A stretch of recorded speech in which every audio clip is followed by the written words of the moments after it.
What will be the spark plug for the Patriots offense in 2019? Last year it was the power running game. This year it's still to be determined. Let's try to determine it, guys. I'm Alex Barth with Sierra Goodwill and Evan Lazar. This is the Patriots Press Pass, brought to you by Manscaped. They've got all your solutions for your grooming needs below the belt. Check out manscaped.com and use the promo code GARDEN for 20% off. All right, Evan, we'll start with you. Power run game, probably out of the question. No more Rob Gronkowski, no Dwayne Allen, no James Devlin, yada, yada, yada. Where do they turn? I have been combing through the numbers, combing through the film the past couple of days. This should be good. Trying to figure out anything that this offense does well right now that they can consistently lean on. Just one little thing, and I can't figure it out. They haven't done it yet. So it's on you, Josh McDaniels, because you're much smarter than I am when it comes to this. You go ahead and figure it out. My two best suggestions, I think that the number one thing I would suggest, and it kills me to say it because I do want them to get N'Keal Harry more involved, roll with the veterans. At least if you roll with the veteran guys, the guys that Brady are squarely in the Brady circle of trust. Edelman, Philip Dorsett, who maybe is in and out of the circle of trust, but at least has some experience there with Brady, and the backs. And Ben Watson, too, because that's Brady's guy. Roll with those 5 or 6 guys.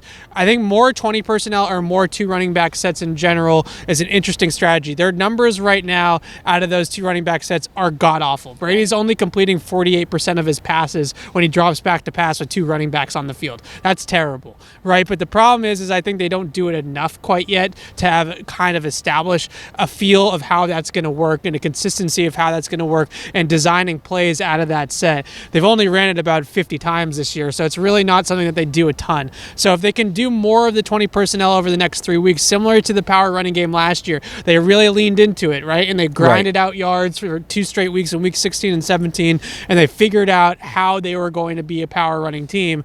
Over the next couple of weeks, I'm interested to see if they try to figure out how they're going to be more reliant on their backfield, because I think that might be the most talented area of this offense right now. All right, Sierra, so maybe it's not through the air, maybe it's on the ground. Yeah, and you said roll with the veterans, but I don't know if that's even enough. I mean, when you look at the game against Kansas City, Julian Edelman and James White was the entire offense, and they still only put up 7 points in the first half. They haven't been able to consistently stick with the run. Obviously, it seemed like they were leaning in that direction when they were in Houston playing the Texans, but then still Josh McDaniels abandoned it a little bit. But with 3 weeks left, honestly, it's kind of a lost cause at this point because, like you mentioned in the beginning, it starts with the offensive line. It starts with the injuries at fullback, and none of that's changing now. So now you have to adapt to the situation, and I do think it ultimately, for the Patriots, the success is through the air with the offense that they have right now. Yeah, I think the funny thing is that if you go back to that Kansas City game, the pass to Jacoby Myers where he actually drew a defensive pass interference, they doubled Brandon Bolden.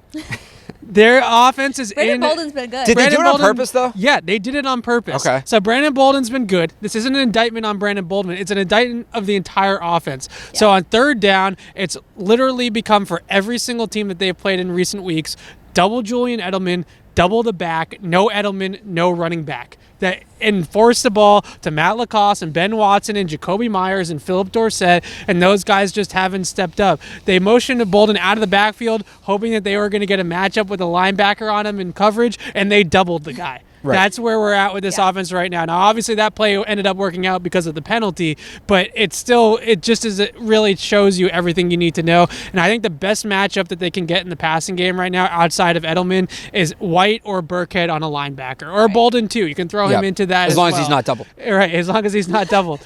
Just those 2 or 3 running backs that can contribute in the passing game on a linebacker in coverage is the best possible way to do it. The issue is when you only put 1 running back on the field, they double them, or they put a safety or a corner on them, or they have a pre-planned game plan for how to slow those guys down. If you put 2 backs on the field, you flex one out, and you leave one in the backfield next to Brady, or you put one in the slot, you move them around.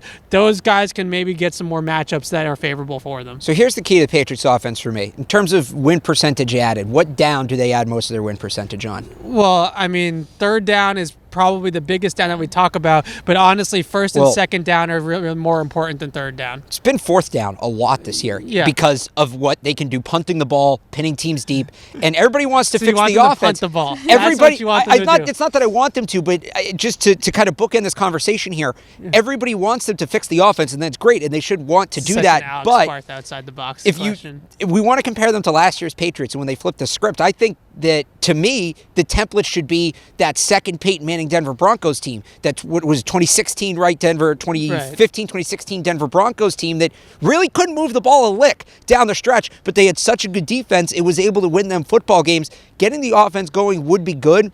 But I think at this point, the real focus needs to be the offense not costing them games. They had a couple of costly mistakes, costly turnovers against Kansas City. You take those out, the defense did enough to win them that game. I think it's just about making sure the offense can do enough that the defense can win them these games. And something that's kind of underrated this season with the way that the offense is struggling is the Patriots are 7th to last in the league in kickoff and punt returns. Imagine having 13 more yards, better field position every single possession for Tom Brady. I think things would be a lot different. Field position, right? That's how this team wins this year. We talked about it all year, really, especially in the beginning of the year when the defense was really rolling.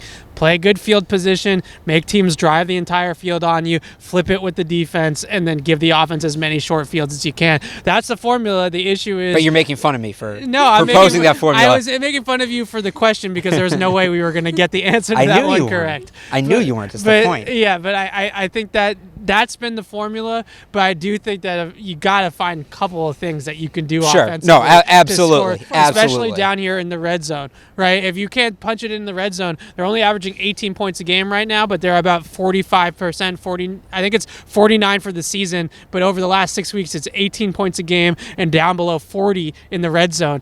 Just a couple more red zone scores, that 18 flips points everything. a game sounds a lot better. All right, let us know how you think the Patriots need to fix their offense in the comments down below. This edition of Patriots Press Pass has been brought to you by Manscaped. They've got all your solutions for your personal grooming below the belt. Make sure you check out manscaped.com. Use the promo code GARDEN for 20% off. For Evan Lazar and Sierra Goodwill, I'm Alex Barth for CLNS.